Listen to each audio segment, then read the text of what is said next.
Bonjour et bienvenue dans cet épisode de Récif Captif où on va parler du redox.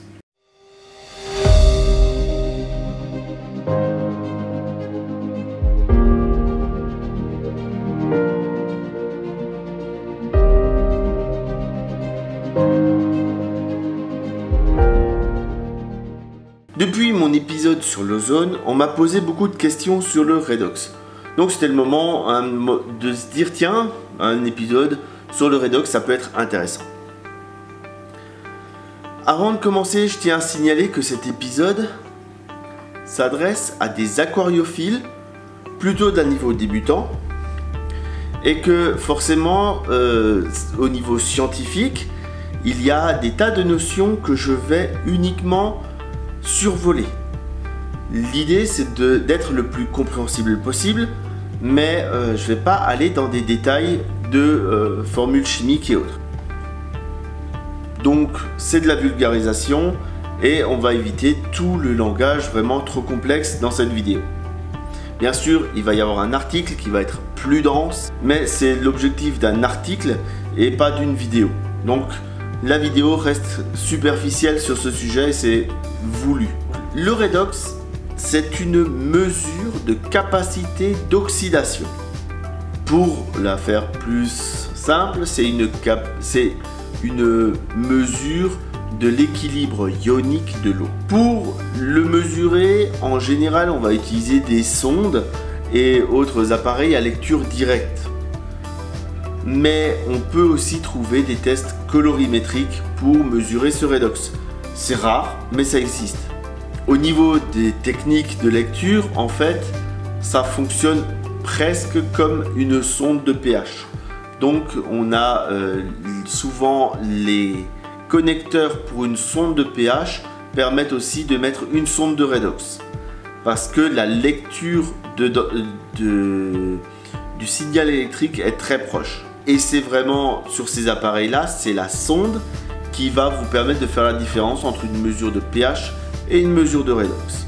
Si vous voulez faire des recherches sur internet sur ce sujet, faites attention parce qu'il y a deux notions qui sont très différentes mais qui pourtant englobent la même chose.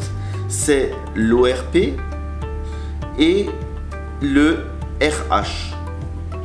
Alors, l'ORP, il va suivre inversement le pH, parce que le RH, lui, il va suivre les valeurs, il va compenser les valeurs de pH. En fait, pour faire simple, l'ORP, c'est un truc en anglais qui veut dire qui veut dire Oxidation Reduction Potential, oxydation réduction potentielle. Donc c'est le potentiel d'oxydoréduction. Et le RH, c'est vraiment ce qu'on appelle le potentiel redox. Alors vous allez me dire, oui, vous allez me dire, mais pourquoi il y a deux notions différentes pour la même chose? Ben en fait, l'oxydoréduction, elle est très variable en fonction du pH de l'aquarium.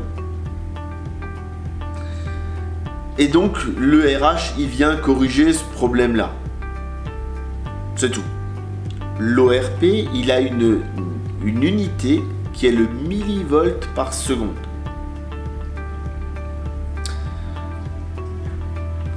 C'est donc une mesure de transmission électrique. On va en fait compter la capacité de l'eau à transmettre un courant. Et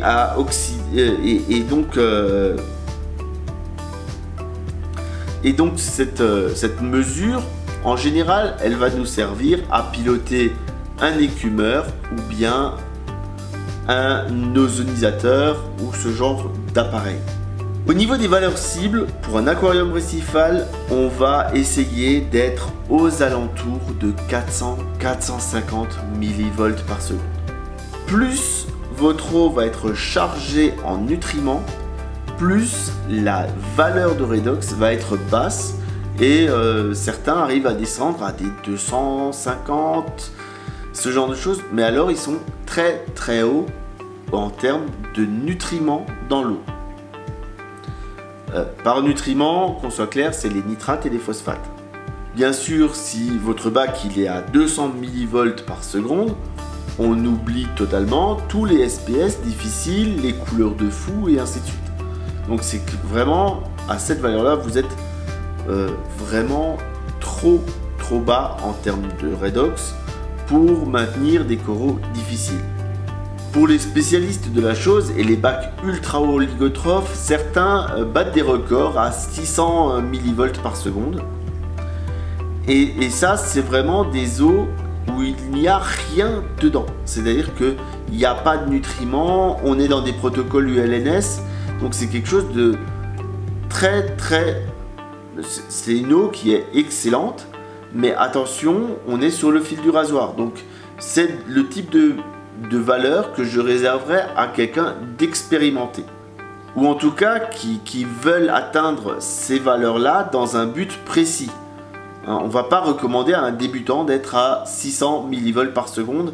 C'est le mener au crash parce qu'il ne maîtrise pas tous les tenants et les aboutissants. La mesure de notre redox, c'est quelque chose qui est très sensible. Il est donc important d'avoir une sonde étalonnée. Mais même avec une sonde étalonnée, ce qui est intéressant à suivre, c'est pas la valeur brute. De savoir qu'on est à 400 ou qu'on est à 450. Ce qui est intéressant, c'est de voir les tendances et les évolutions. C'est-à-dire, est-ce que c'est en train de monter? Est-ce que c'est en train de descendre? Si ça descend, pourquoi? Est-ce que je viens de nourrir? Si ça monte, tiens, il y a mon ozonisateur qui s'est mis en route. Donc tout ce genre de choses, on va voir les tendances plutôt sur du long terme, plutôt qu'une mesure instantanée et où on va aller dans des conclusions hâtives qui forcément seront erronées. Maintenant, est-ce que je conseille d'avoir une mesure du redox aux débutants? Très franchement, non. C'est pas utile pour un débutant de mesurer son redox. C'est un élément de plus sur un tableau de bord qui est déjà bien garni. Et en fait, si vous mesurez déjà vos nitrates, vos phosphates, votre KH, votre pH, vous savez déjà où est-ce qu'il va votre bac. Vous savez déjà que vous avez trop ou que vous êtes bien en termes de nutriments.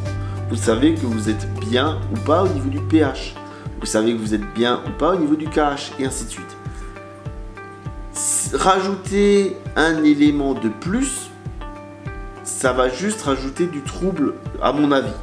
Donc si vous débutez, le redox, vous le mettez de côté et puis ce sera pour plus tard. Parce que tout le monde n'a pas vocation à avoir des bacs qui ont cette nécessité. Si vous faites un bac de coraux mou, la mesure du redox, mais voilà, on s'en fout comme de l'an 40. Et c'est ça qui est important à mon sens à dire, c'est que on n'a pas tous les mêmes besoins et que donc pour vous, peut-être que c'est pas utile. Mais si vous êtes un utilisateur d'ozone, si vous êtes en ULNS, si vous avez des protocoles pour avoir vraiment donc des niveaux de nutriments très bas, alors oui, une mesure du redox, ça peut être intéressant.